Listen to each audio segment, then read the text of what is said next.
Mungkin perkenalan dulu nih Bu, pengantar dulu apa sih pembahasan kita di pagi hari ini tentang antibiotik mungkin. Ya. Assalamualaikum warahmatullahi wabarakatuh. Selamat pagi menjelang siang. Ini dalam rangka pekan kesadaran antibiotik nih, karena yang kita ketahui antibiotik itu banyak sekali digunakan oleh masyarakat tanpa pengawasan. Apa sih antibiotik itu? Gitu kan? Antibiotik itu suatu zat atau substansi kimia yang digunakan untuk membunuh kuman atau bakteri. Biasanya sedikit-sedikit panas, demam gitu.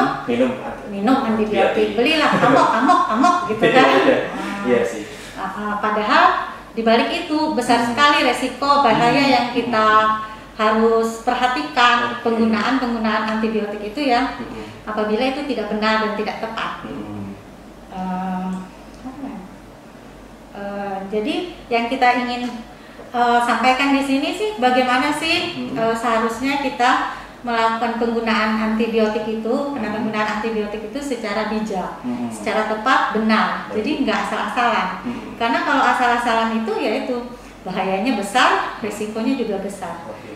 Apa yang paling besar gitu kan? Terjadinya resistensi. Kekebalan ya, resistensi iya, kekebalan, resisten, ya, kebal. Artinya nanti kumannya itu akan kebal sama antibiotik yang kita, iya betul. Bayangin kalau kumannya kebal sama antibiotik yang kita gunakan, nggak mempan lagi tuh. Kita pakai antibiotik apa lagi gitu kan? Sedangkan perkembangan untuk penemuan antibiotik baru itu juga lama. Jadi langkah bagusnya, langkah baiknya gitu masyarakat kita juga tidak sembarangan nanti sedikit-sedikit gunakan antibiotik, sedikit-sedikit gunakan antibiotik. Apalagi sakit gigi atau bekas cabut gigi atau luka dikit, flu, batuk, flu yang karena flu, belilah antibiotik gitu kan, pakai antibiotik. Memang kesannya orang anggap seperti oh sudah sembuh gitu kan. Belum lagi nanti pemakaian dari masyarakat itu begitu dia ngerasa sudah sehat gitu, mereka berhenti. Padahal kalau sudah menggunakan antibiotik itu nggak boleh berhenti sampai dengan waktu yang seharusnya. Oke, penggunaan antibiotik sendiri Bu yang baik dan benar menurut dokter seperti apa gitu Bu? Penggunaan antibiotik yang baik dan benar itu ya kita harus satu, dia harus tepat indikasi, ya kan? Ini tepat penyakitnya ini ya, berarti obat antibiotiknya ini gitu kan. Jangan nanti flu, selesma biasa dikasih antibiotik, itu sudah nggak tepat penyakit. Tepat penderita, orangnya siapa gitu, anak-anak, dewasa itu berbeda, kan beda dosis, beda apanya. Tepat obatnya juga antibiotik macam-macam, ada golongannya macam-macam juga. Jadi nggak bisa antibiotik ini kita gunakan dengan penyakit ini, misalnya penyakit apa? Infeksi saluran kencing, kita menggunakan antibiotik yang buat pneumonia misalnya, nggak bisa. Ada obat-obat tertentu ya Bu ya untuk penyakit-penyakit yang ada penyakit-penyakit berat mungkin sampai yang keringan. Iya, beda. Jadi karena yang paling bagus lagi sebenarnya itu adalah dia tadi tepat obat itu artinya dia tepat bukan indikasi tapi tepat bahwa ini antibiotik ini karena kumannya ini maka dikasih antibiotik ini. Jadi ada pemeriksaan lanjutan yang menyatakan kalau kita bilang itu terapi definitif ya. Terapi definitif itu artinya obatnya disesuaikan dengan jenis kumannya. Tepat dosis. Nah, dosis ini kan beda.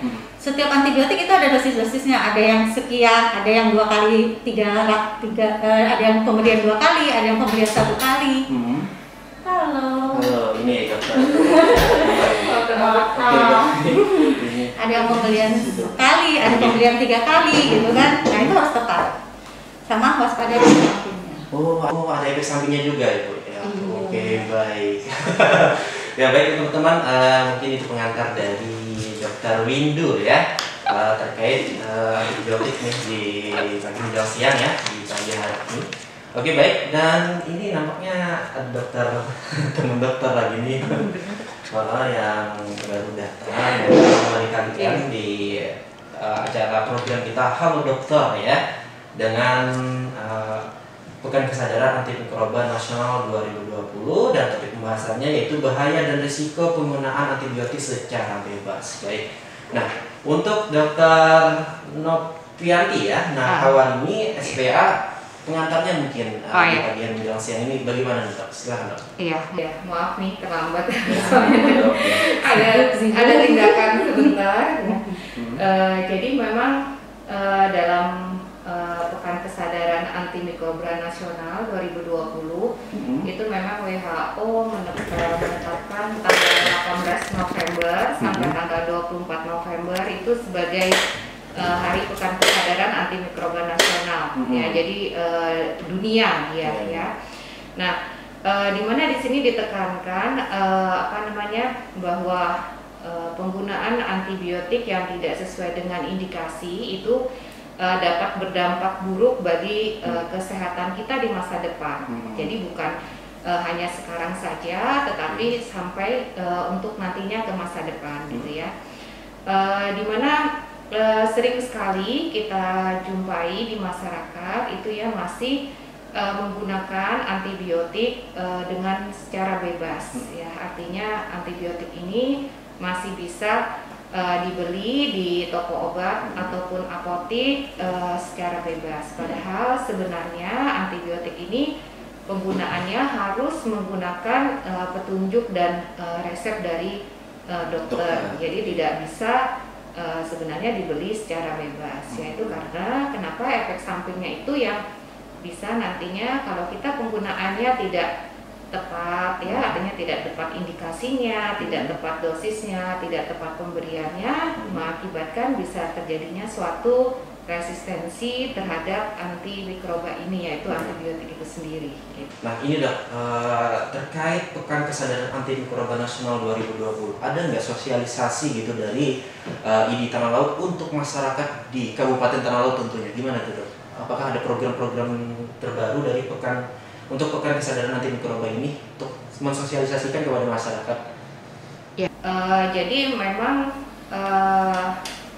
penggunaan antibiotik ini ya itu dia dampaknya tidak hanya terhadap kita manusia sendiri gitu. Jadi memang sosialisasinya itu sebenarnya untuk penggunaan antibiotik ini adalah lintas sektoral. Karena apa? Karena penggunaan antibiotik ini juga digunakan pada hewan ternak, gitu ya. Jadi hewan ternak itu juga menggunakan, atau petani ya juga dia menggunakan antibiotik. Nah ini mungkin nanti kita dari ID mungkin bisa juga melakukan sosialisasi atau penyuluhan, tidak khususnya untuk kita dari ID untuk pasien, tetapi untuk lintas sektoral yang lain gitu. Oke, baik. Nah, untuk di Tanah Laut sendiri nih Dok ya, apakah ada masyarakat yang terkena resistensi kekebalan tadi terhadap antibiotik ini yang mereka gunakan setiap harinya gitu Dok, setelah mereka sakit gitu? Ada nggak? Ada. Ya. Gimana tuh persentasinya, berapa persen gitu Dok untuk di Tanah Laut sendiri? Iya. Sebenarnya untuk melihat resistensi antibiotik ini itu kita bisa melihat dari gejala klinisnya ya. Jadi memang kalau apabila pasien mungkin kita rawat ya, dia tidak ini yang kita rawat dengan infeksi bakteri ya. Jadi ya dengan infeksi bakteri seharusnya dia menggunakan antibiotik yang spektrum luas, dia sudah bisa memperbaiki atau dia sudah bisa bagus ya klinisnya, artinya dari dia klinis yang berat membaik. Tetapi apabila dia sudah terjadi resistensi terhadap antimikroba atau bakteri ini, dia tidak mengalami perbaikan, artinya dia akan semakin klinisnya memburuk. Nah sebenarnya untuk mengetahui resistensi antimikroba ini kita perlu melakukan namanya kultur darah. Ya, jadi nanti di situ kita akan melihat antibiotik mana yang dia masih sensitif terhadap satu bakteri atau dia resisten terhadap antibiotik itu gitu. Nah, untuk beberapa kasus kita di Rumah Sakit Haji Bu Yasin ya Dokter Windu ya, sudah ada beberapa memang yang kita lakukan kultur baik itu kultur darah ya atau maupun kultur dari cairan tubuh ya, nah, seperti pus ya atau jaringan yang lain itu memang ada beberapa yang sudah dia terjadi resistensi terhadap antimikroba ini atau antibiotik gitu. Nah, gini Dok, kan masyarakat ini di kebanyakan ya di Kabupaten Tanah Laut ini bergantungan sama antibiotik ketika sakit. Nah, kenapa antibiotik ini tidak boleh diberhentikan, dipakai gitu Dok? Iya. Jadi gini, antibiotik itu dia ada 3 dampak dari penggunaan antibiotik ya. Jadi ada misuse, ada overuse dan ada underuse.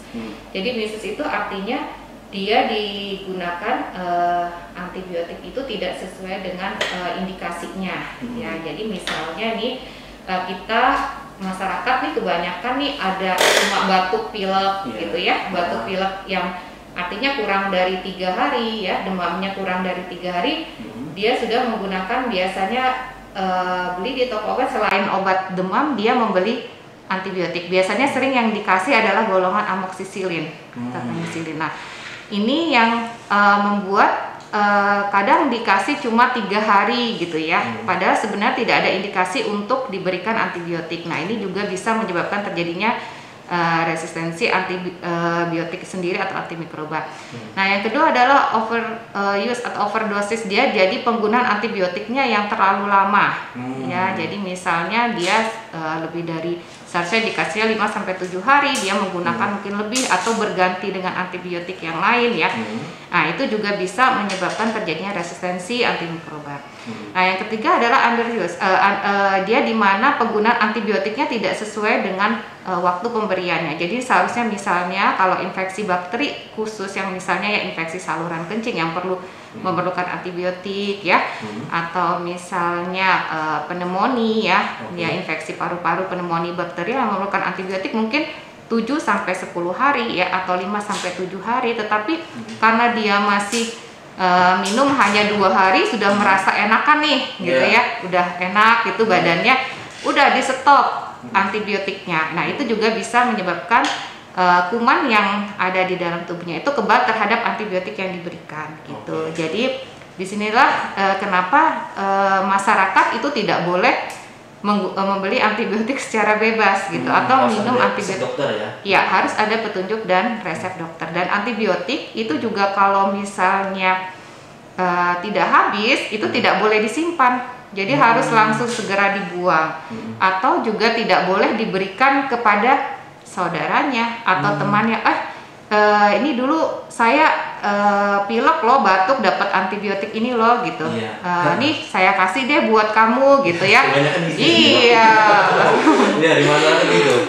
Jadi ntar enakan loh badannya gini. Jadi kamu minum ya. Ntar dia minum cuma mungkin 3 biji gitu ya, atau berapa biji dia udah merasa enak. Nah, itu juga nggak boleh sebenarnya. Jadi kalau memang antibiotik itu sudah tidak digunakan lagi ya udah harus dimusnahkan atau dibuang segera, tidak boleh disimpan. Oke. Ini bahaya dan resiko ya tema kita di pagi menjelang siang ini. Nah, resiko penggunaan secara terus-menerus gimana Dok untuk antibiotik sendiri? Resiko penggunaan antibiotik terus-menerus. Pada dasarnya antibiotik bukan digunakan untuk terus-menerus, tapi dia ada waktu pemberiannya, berapa lama pemberiannya. Bukan, tidak ada istilahnya yang terus-menerus, kecuali mungkin penggunaan untuk penyakit tertentu kayak TB ya. TB itu untuk waktu yang jangka panjang. Kalau itu stop justru lebih berbahaya kalau itu waktunya. Tapi pada intinya pemberian antibiotik pasti ada waktu periode pemberian. Jadi nggak ada istilah. Bayangin aja kalau itu terus menerus ya pastilah bahayanya banyak. Satu pertama ya tadi kita sudah sebutkan risikonya adalah resistensi antibiotik. Yang kedua, efek samping dari antibiotik itu sendiri. Banyak yang kita tahu, kita tahunya cuma makan antibiotik tapi nggak tahu bahwa efek sampingnya apa gitu loh. Nah, itu yang harus kita hindari dari pemberian terus menerus. Yang nggak terlalu banyak, yang paling bahaya tadi resistensi. Kalau sudah resistensi kita mau ganti obat apa lagi gitu kan? Obat yang lebih mahal, lebih bagus, belum tentu ada. Ya kan? Terus kalau sudah kayak gitu nanti mau dikasih obat apa juga nggak mempan. Iya. mau apa lagi gitu kan. Akhirnya apa? Biaya kita akan lebih banyak, biaya perawatan akan lebih banyak, lama perawatan pun akan bertambah panjang gitu kan, belum lagi angka kesakitan dan menimbulkan kematian gitu. Sampai kematian juga nih dok? Iya. Waduh, bahaya banget berarti ya. Iya. Sampai kematian. Itu ada nggak di Indonesia gini dok? Sampai ke situ nggak ada ya? Ya mungkin itu kasus-kasus yang berat ya. Kalau kasus-kasus berat ya memang apabila sudah terjadi resistensi antibiotik ini ya, itu mungkin bisa kita lihat dari hasil kultur darahnya. Biasanya kita kultur ya, itu sudah di mana antibiotiknya sudah tidak ada yang sensitif lagi terhadap kuman itu gitu. Jadi dia sudah resistensi semua gitu. Jadi kenapa kita menggunakan antibiotik itu ya kalau tidak sesuai dengan indikasi sebaiknya tidak minum antibiotik. Oke. Nah ini dok, karena kan masyarakat di Tanah Laut sendiri pasti mandi dengan sabun nih. Nah sabun itu sendiri berdampak juga nggak sih sama antibiotik? Kan itu untuk membasmi kuman dan apa segalanya gitu. Sabun antibakteri. Iya. Sebenarnya sih kuman itu jenisnya banyak ya, artinya dia ada yang di permukaan kulit ya, ada yang di saluran nafas, yang ada yang di saluran pencernaan ya, bahkan bakteri atau yang bisa menginfeksi itu bisa sampai ke otak, itu yang berbahayanya ya, ke jantung. Nah, cuma kalau misalnya dia memang superficial, artinya di kulit gitu ya, itu ya bisa aja kita pakai sabun yang mengandung antiseptik gitu ya, untuk maksudnya sih sifatnya untuk hygiene perorangan gitu ya, untuk higienitas yang memang itu juga salah satu yang bisa untuk mengurangi infeksi dari kuman. Salah satunya ya memang kita memang dianjurkan untuk selalu cuci tangan menggunakan sabun ya. Kemudian mandi juga menggunakan sabun. Sebenarnya itu dia untuk menghilangkan bakteri yang ada di kulit gitu. Sebenarnya itu. Oke. Untuk pelayanan nih di rumah sakit sendiri dok, gimana nih masyarakat di masa pandemi ini banyak juga nggak untuk konsultasi gitu terkait mereka gitu, penyakit mereka? Untuk saat ini sih kita waktu awal-awal pandemi memang kita tingkat kunjungan kita memang sangat berkurang ke rumah sakit ya, karena memang banyaknya himbauan tidak hanya dari misalnya dari instansi kesehatan, dari dinas kesehatan ataupun dari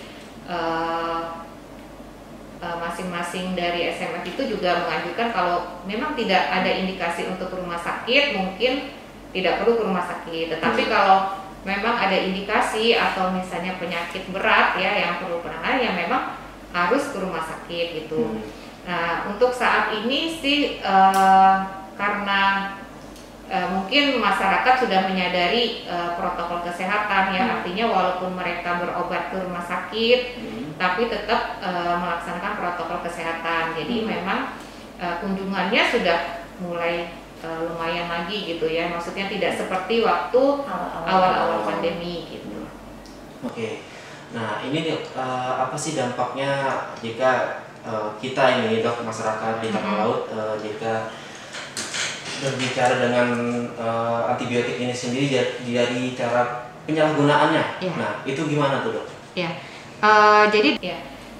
Jadi dampak penggunaan antibiotik yang tidak sesuai dengan indikasi ya itu banyak sekali ya. Yang pertama adalah yang pasti yang paling penting adalah dia merusak keseimbangan bakteri yang ada di dalam tubuh kita ya, terutama di saluran pencernaan ya. Kenapa?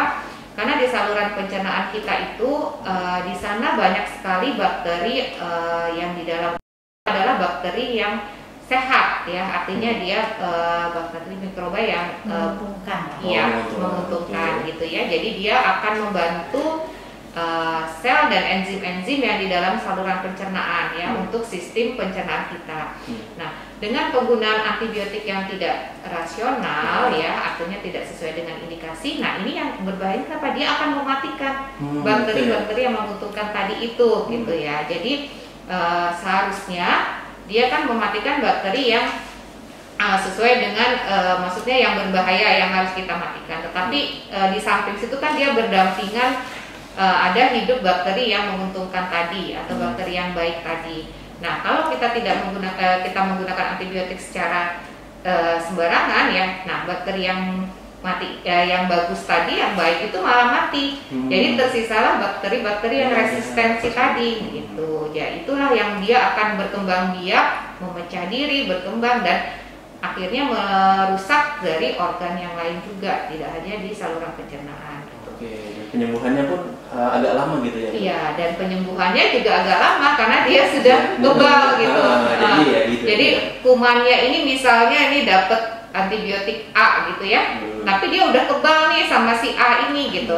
Otomatis kita harus mencari atau mengganti antibiotik yang dia masih sensitif terhadap kuman itu gitu. Nah ini dok, jika masyarakat ini males untuk periksa ke dokter nih untuk membeli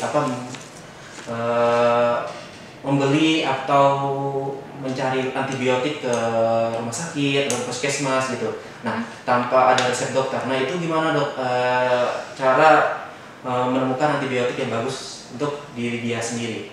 Nggak boleh. Nggak boleh. Nggak boleh ya. Iya, nggak boleh. Nah, walaupun itu bertanya sama yang di Tanah Laut ini yang penyedia obat itu apa? Apotek. Nggak boleh. Nggak boleh juga ya, harus ada resep dokter. Iya. Oke, baik. Jadi tapi tidak boleh diperjualbelikan ya dok ya, seharusnya ya. Iya, oke, baik itu teman-teman, saran dari dokter jangan dibeli. Periksa dulu ke rumah sakit mungkin ya atau ke puskesmas ya. Iya, periksa dulu ya kalau memang nanti ada indikasi ya nanti pasti dokternya akan memberikan gitu. Kalau dia ada infeksi bakteri dia akan memberikan. Tapi kalau tidak perlu ya mungkin masyarakat kalau cuma pilek biasa, batuk biasa cukup istirahat yang cukup ya. Cukup, terus nutrisinya dibagusin, artinya makan minum dibagusin ya. Terus dia tetap istirahat, boleh mengkonsumsi obat-obatan yang sifatnya simptomatik, artinya kalau dia demam minum obat demam ya, kalau dia pilek minum obat pilek tapi tidak dengan penggunaan antibiotik. Oke. Itu tadi teman-teman. Itu tadi teman-teman.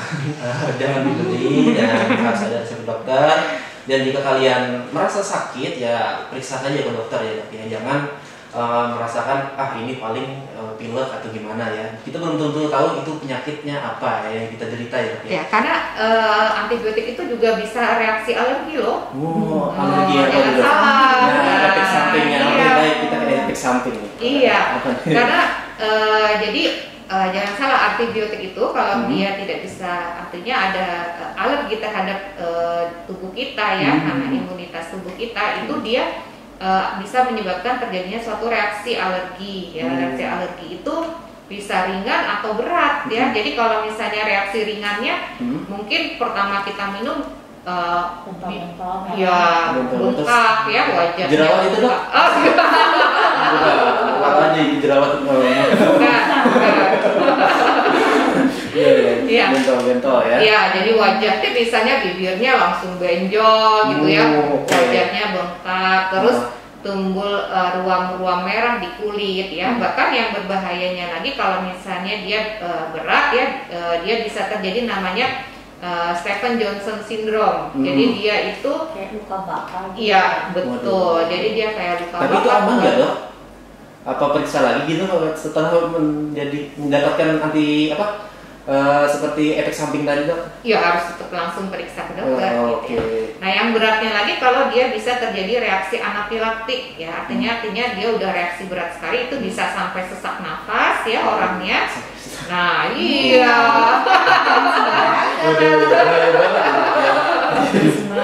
Iya, jadi pas habis minum antibiotik terus dia langsung tiba-tiba bentol-bentol merah, dia bahkan sampai sesak napas ya. Itu juga ada beberapa kasus seperti itu gitu. Jadi makanya banyak sekali kenapa antibiotik ini tidak boleh diperjualbelikan secara bebas gitu digunakan. Ternyata ada efek sampingnya ya. Iya. Nah, yang tadi bentol-bentol sampai yang sesak nafas ya. Nah itu penanganannya mungkin sebelum ke rumah sakit gimana tuh dok? Kalau dia reaksinya ringan ya mungkin stop antibiotiknya. Stop antibiotik. Iya, stop antibiotiknya, terus segeralah ke pelayanan kesehatan terdekat gitu. Oke. Ya, tapi kalau misalnya dia memang sudah sampai yang kesulitan harus segera dibawa ke emergensi ya, artinya ke IGD, instansi gawat darurat di rumah sakit. Untuk diperiksakan ya dok ya. Nah untuk dokter Windu sendiri nih, tambahannya ada nggak nih? Oh ya, mengenai tadi resisten, resistensi kuman resisten terhadap antibiotik. Iya. Yang lebih bahaya lagi adalah kuman yang resisten ini menularin sama orang lain. Oh, bisa menular juga ya? Bisa. Iya. Iya, bisa menularkan. Jadi dia belum apa-apa dia sudah resisten duluan. Iya, benar. Jadi mungkin harus kayak COVID ini kan harus ada berkelainan dari kabarnya ya, untuk tidak menular ke orang lain, gitu dok? Kalau secara standarnya iya. Kalau suatu orang itu dengan diagnosanya apa, sudah disebut dengan apa sih? MDR ya, multi resisten obat gitu.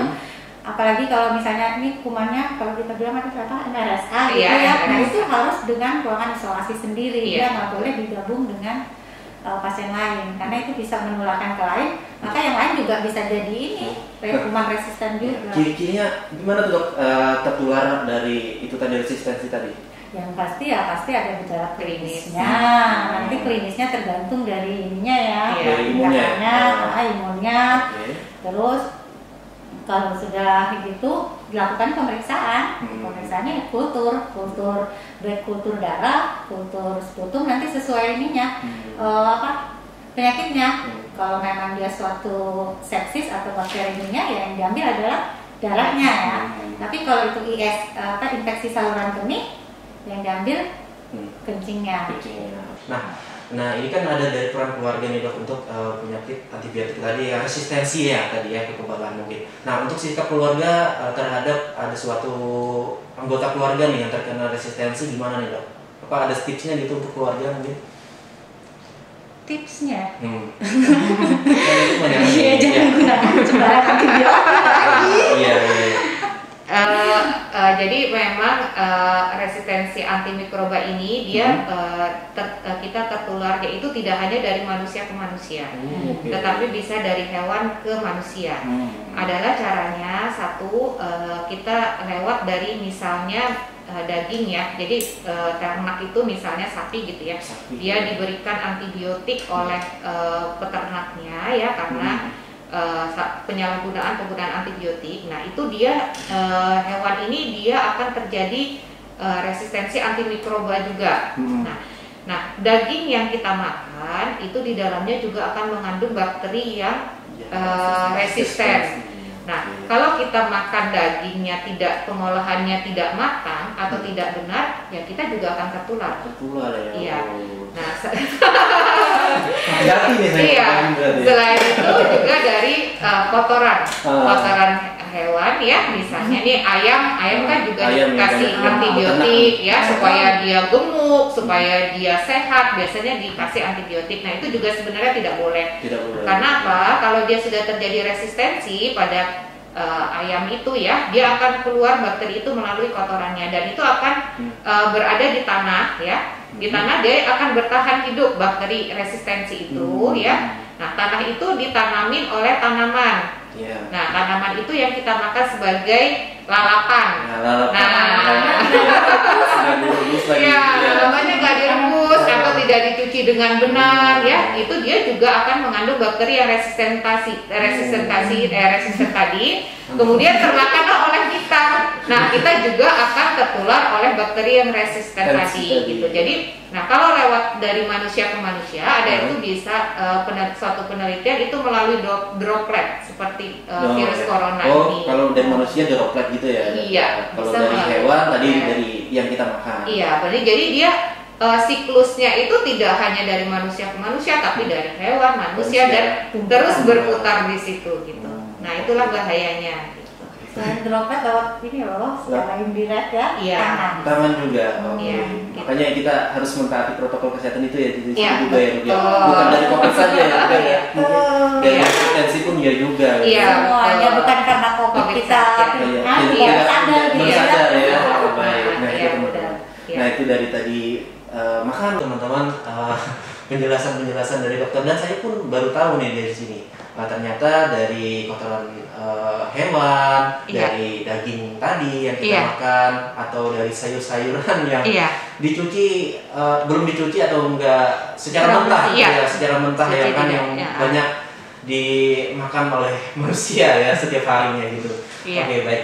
Nah, untuk itu Dok, mengetahuinya dari penyebarannya dari daging hewan, nah itu kan gimana tuh cara penanggulangannya, atau ada sosialisasinya gitu ke masyarakat atau gimana agar kita ini tidak terhindar dari resistensinya ini?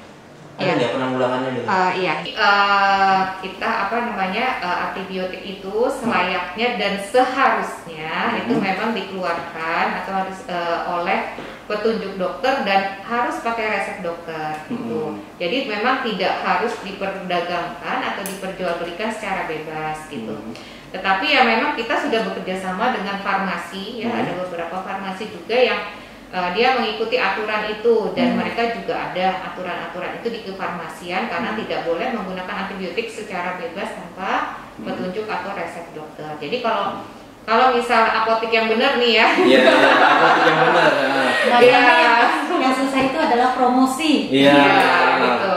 Jadi ada beberapa memang apotek yang tidak mau menjual antibiotik kalau tidak dengan resep dokter gitu. Jadi dia akan menanyakan kembali ke si pembeli ya, mana resep dokternya. Jadi kalau ada resep dokter dia akan melayani, tetapi kalau tidak ada resep dokter dia tidak akan melayani pembelian antibiotik gitu. Nah itu teman-teman. Nah ya juga. Coba Mas ke warung obat. Warung obat nggak tahu. Aja. Ya ini mungkin yang agak susahnya kita untuk kayak yang toko-toko obat ya gitu, karena memang di situ yang mungkin nanti kedepannya yaitu kita harus lebih sosialisasi lagi untuk yang ke toko-toko obat ini, karena dia memang masih beberapa menjual secara bebas. Ya, jadi memang dari tim KPRA ya, pengendalian resistensi antimikroba itu dia tidak hanya bekerja sendiri di rumah sakit ya, sebenarnya dia juga bekerja sama dengan dinas-dinas yang lain, terutama dinas peternakan, dinas pertanian, untuk mengurangi penggunaan antibiotik pada hewan ternak atau tanaman gitu ya. Jadi memang di sini sebenarnya yang tidak hanya dari kita saja, tetapi memang seharusnya dari lintas sektoral itu. Jadi memang nanti harus ada penyuluhan mengenai ini, mungkin harus mengkonsumsi makanan yang sehat, memasak makanan yang benar ya, artinya kalau masak daging harus matang ya. Jadi kata orang harus well done ya. Jangan rare gitu ya. Jadi harus matang gitu ya. Jadi kalau bikin, terus masak nyuci sayurnya juga harus benar ya, memasaknya juga harus benar. Jadi memang harus pola hidup sehat itulah yang harus diterapkan. Jadi tidak hanya untuk kita selamatkan dari COVID ini, tetapi juga untuk mengurangi resistensi dari antimikroba ini sendiri. Di Tanah Laut sendiri penyalahgunaan dari antibiotik dan itu sendiri cukup tinggi nggak sih dok di Tanah Laut? Penggunaan antibiotik buat ternak atau buat manusia? Ya, manusia dong. Kalau manusia ya datanya sih kalau kita untuk secara global, maksudnya artinya kalau yang umum ya di luar kita memang belum punya datanya. Tapi kalau untuk di rumah sakit kita memang sudah ada datanya gitu ya. Memang ada beberapa ya dok ya, yang hasil kulturnya memang dia terjadi resistensi mikroba gitu. Kira-kira nih kalau di tempat Pian aja pasti sering kan pakai antibiotik? Tapi sih biasa aja sih, biasa ya. Berarti bagus. Jarang sih pakai antibiotik. Bagus itu. Ya, iya. Pakai antibiotik ya teman-teman. Bahaya banget ternyata ya penyalahgunaannya dari antibiotik sendiri, dan penularannya juga ya dari itu tadi yang dijelaskan dokter. Dan itu mungkin kita harus berkonsultasi lah jika kalian terinfeksi dari resistensi tadi ya.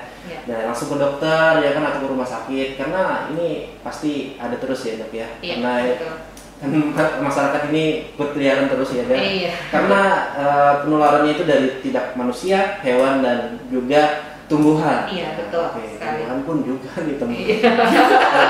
Hati banget ya saya ini ya. Aduh, jadi takut dok. Jangan takut.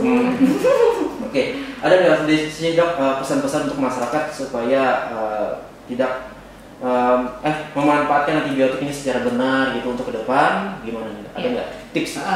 Jadi pesan saya sih yang pertama memang harus menggunakan antibiotik itu harus sesuai dengan petunjuk dan resep dokter, itu yang paling penting dipegang pertama.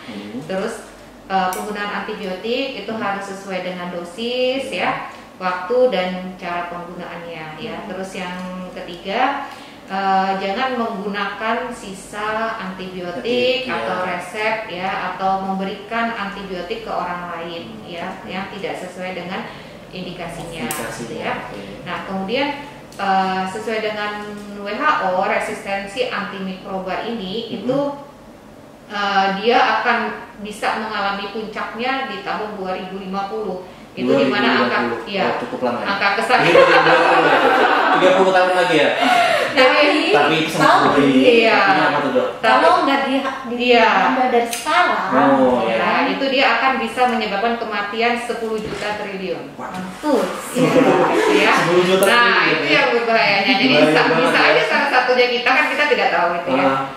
Kemudian kalau misalnya diberikan antibiotik pun oleh dokter ya, itu harus dihabiskan. Ya, jadi jangan sampai tidak. Ya, jadi tidak boleh, dan dihabiskan itu harus sesuai dengan waktu yang diberikan. Misalnya nih ya penyakit tertentu, misalnya demam tifoid ya, itu harus minum antibiotik misalnya 7 sampai 10 hari ya, kita harus menghabiskannya selama 7 sampai 10 hari.